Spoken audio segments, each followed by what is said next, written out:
In this tutorial on industrial instrumentation, we will talk about pressure measurement part 8, where we will summarize the different pressure transmitters based on their range, sensitivity, advantages and disadvantages.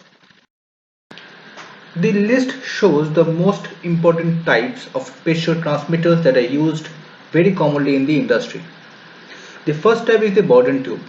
It operates in the range of 0.1 to 700 megapascal, having a sensitivity of 0.03 megapascal. The advantages of the Borden tube are their portability and low maintenance. However, they have limitations of static measurement and very low accuracy.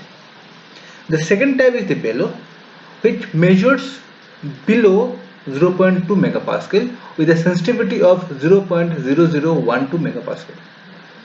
The advantage that the bellow offers is it is capable to measure low pressure. The limitations are, however, they can only operate as on-off switches.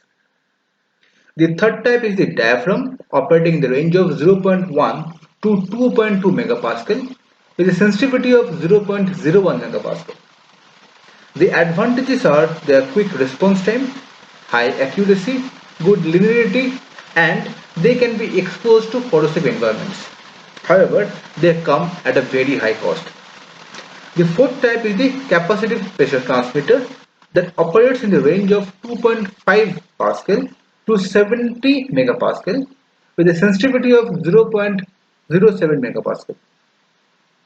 The advantage of the capacitive transmitter is that they are used for low pressure or vacuum pressure measurement, and their construction is very robust. However, the limitation is that the electronic circuit is very complex in nature.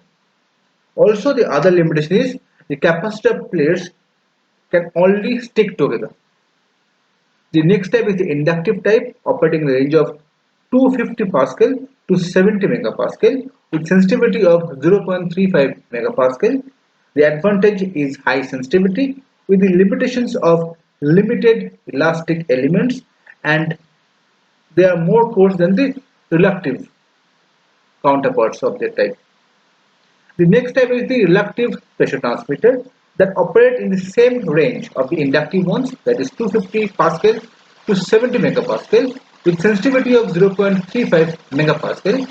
They also offer very high sensitivity, but they require external AC power source. The next type is the piezoelectric pressure transmitter that operates in the range of 0.021 to 100 megapascal with sensitivity of 0.1 megapascal. They have very high speed of response, and the limitation is that they get affected by high temperature and static forces.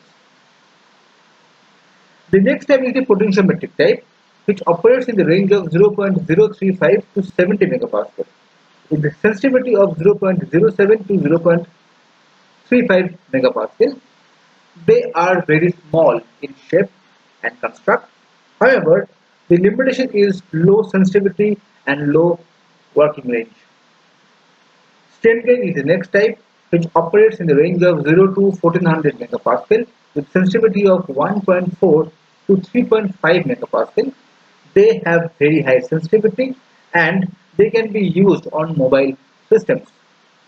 However, they have extremely slow response and they give very small signal output. The next type is the differential type pressure transmitter, and this type of devices, their range as well as the sensitivity both depend on the elements that are used in this particular type of transmitters. They can be used for pressure drop measurements, and that is also the limitation. They can only be used for pressure differentials. The next type is the thermal conductivity that operates in the range of 0.4 E-3 to 1.3 E-3 megapascal. With a sensitivity of 6 E-13 megapascal, they are very much suitable for vacuum pressure measurement. However, the limitation is the linearity is compromised at high pressure.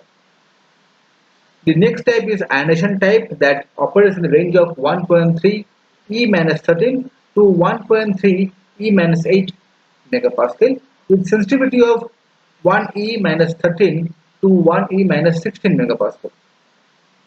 They have high sensitivity. They can be used to measure high, ultra-high vacuum ranges, but their response is limited by the response of the photoelectric element. And finally, we have the vibrating type pressure transmitter. They operate in the range of 0.0035 megapascal to 0.3 megapascal with sensitivity of 1 E minus 5 megapascal. The advantage is that they are highly accurate and they don't get affected by the surrounding temperature changes. However, they cannot be used for medium and high pressure measurement.